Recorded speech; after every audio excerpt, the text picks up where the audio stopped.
எல்லாருக்கும் வணக்கம். இதில என்ன பார்க்க போறோம்னா, சுயேட்சை வேட்பாளர்னா என்ன? அப்படிங்கிறத தான் பார்க்க போறோம். நான் சுயேட்சை வேட்பாளரா போட்டியிட்டு மக்கள்ட்ட போகும்போது, மக்கள் வந்து என்ட்ட ஒரு சில கேள்விகள்லாம் கேட்டாங்க.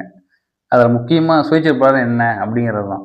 எனக்கு உண்மையிலே ஆச்சரியமா இருந்தது. காரணம் என்னன்னா, கிட்டத்தட்ட 75 ஆண்டுகள் கடந்துட்டோம், சுதந்திரம் பெற்று கூட. ஆனா இன்னுமே மக்கள்ட்ட வந்து ஒரு சில விழிப்புணர்வு இல்லாமயே இருக்கு. அதாவது எந்த அளவுக்கு அரசியல் கட்சிகள் வந்து நம்மள சிந்திக்க விடாம தடுத்திருக்காங்கங்கிறது உண்மையிலேயே ரொம்ப ஒரு கேள்வியா தான் இருந்தது. எனக்கு ரொம்ப கஷ்டமா இருந்தது. ஏன்னா பல கட்சிகள் நம்மள ஆண்டுட்டாங்க. ஆனா அவங்க எந்த அளவுக்கு சட்டமன்ற உறுப்பினர்களா இருக்கட்டும், அ ஆண்ட கட்சி, ஆளுங்கட்சி, புதிய கட்சிகள் எதுவுமே மக்கள்ட்ட விழிப்புணர்வு எழுப்புதுங்கிற எந்த அளவுக்கு முயற்சி பண்ணாங்கிற ஒரு கேள்வியா தான் இருக்கு. அந்த சுயேட்சை வேட்பாளர்னா என்னங்கிற பதில் குடுக்குறது தான் இந்த வீடியோவே. சுயேட்சை வேட்பாளர்கள் வந்து மக்கள்கிட்ட ஆதரவு பெற்று தனிச்சு நிக்கிறது. எந்த ஒரு அரசியல் கட்சியும் சாராம, எந்த ஒரு கட்சி சின்னத்தையும் சாராம, எந்த ஒரு அமைப்பு ரீதியா சாராம, மக்கள மட்டுமே நம்பி தனிச்சு நிக்கிறது தான் சுயேட்சை வேட்பாளர். இதுல என்ன பார்த்தீங்கன்னா, அவங்க போட்டியிட்டாங்கன்னா, அவங்களுக்குன்னு தனி சின்னம் குடுப்பாங்க. தேர்தல் ஆணையம் வந்து தனி சின்னம் குடுப்பாங்க. அதெல்லாம் இன்னும் போட்டியிடணும்.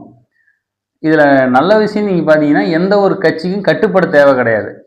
ஒரு கட்சிகள்னு ஜெயிச்சோமா, அந்த கட்சி சொல்றபடி தான் நம்ம செய்ய முடியும். மக்கள் பிரச்சனை பெருசா பேசவே மாட்டாங்க. அது உங்களுக்கும் தெரியும். எத்தனை சட்டமன்ற உறுப்பினர் நம்ம பெனாரஸ் சட்டமன்ற தொகுதியில் ஜெயிச்சிருக்காங்க. அவங்க எந்த அளவுக்கு மக்கள் பிரச்சனை பேசியிருக்காங்கங்கிறது உங்களுக்கு நல்லா தெரியும். அதே மாதிரி சட்டமன்றத்திலேயும் வந்து அவங்களுக்கு பெருசா வாய்ப்பு கொடுக்க மாட்டாங்க. ஏன்னா கட்சி கட்டுப்பாடுல இருக்கும்போது கட்சி சொல்றது மட்டும் தான் அவங்களால பேச முடியுமே தவிர, கட்சிய கடந்து அவங்களால எந்த ஒரு முடிவும் எடுக்க முடியாது. சுயேட்சையா வெற்றி பெறும்போது, மக்கள் பிரச்சனைய வந்து அவங்க நேரடியா எடுத்து சொல்லலாம் அரசாங்கத்துக்கிட்ட. சட்டமன்றத்தில நல்ல வாய்ப்பு கிடைக்கும். அதே மாதிரி உள்ளூர் பிரச்சனைகளும் கவனம் செலுத்தலாம் அதிகமா. நம்ம பிரச்சனைய சரி பண்றதுக்காக. சொல்லப்போனா முழுக்க முழுக்க மக்கள் நலனுக்காக எந்த நல்ல முடிவுகள் எடுக்கலாம். சட்டம் என்ன சொல்லுதுன்னா, ரீபிரசன்டேஷன் ஆஃப் தி பீப்பிள் ஆக்ட் 1951. இதில் என்ன சொல்லியிருக்காங்கன்னா, செக்ஷன் 4 அண்ட் 5. 25 வயசுக்கு கடந்தா யாருனாலும் போட்டியிடலாம்.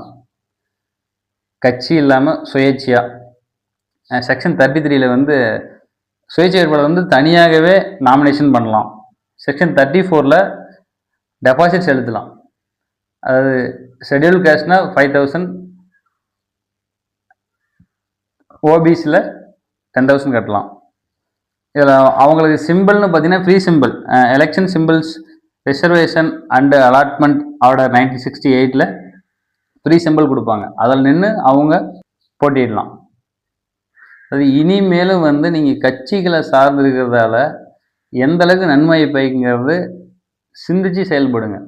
ஏன்னா கட்சியில் ஒரு சில நல்லவங்க இருக்காங்க, ஆதாயத்துக்காகவும் பலர் இருக்காங்க. எந்த அளவுக்கு அவங்க வந்து நம்ம உள்ளூர் பிரச்சனையை பேசி சரி பண்ணுவாங்க. இப்போ எந்த ஒரு வேட்பாளரும் வந்து அந்த உள்ளூர் பிரச்சனை பற்றி பேச மாட்டுறாங்க. ஏன்னா கட்சி கட்டுப்படுத்தும் அவங்கள. எதை பேசணும் எதை பேசக்கூடாதுன்னு. ஒரு சுயேட்சை வேட்பாளர் அப்படி கிடையாது. மக்கள் பிரச்சனை நேரடியாக பேசலாம். அது யாரோட கட்டுப்பாடும் தேவை கிடையாது. அப்படிங்கும்போது இனிமேலும் சுயேட்சை வேட்பாளர் யாரு போட்டியிட்டாலும் அவங்களோட பின்புலத்தை தெரிஞ்சு அவங்க நல்லவங்களை சிந்திச்சு யோசிச்சு அவங்களும் ஒரு வாய்ப்பு கொடுத்து பாருங்க. கட்டாயம் மாற்றம் வரும்.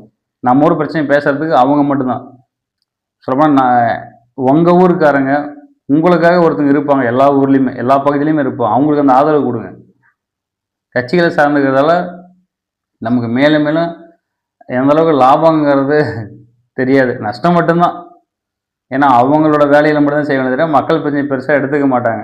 மிஞ்சி போனால் கேட்பாங்க, ஆனால் கடந்து போயிடுவாங்க. அது சரி செய்வாங்களாவே ஒரு கேள்வி தான். அப்படிங்கும்போது இனிமேல் சிந்திச்சு ஒவ்வொரு ஓட்டும் சிந்திச்சு போடுங்க. ரொம்ப முக்கியம். நீங்கள் போடுற ஒவ்வொரு ஓட்டும் தான் மாற்றத்துக்கான வழி.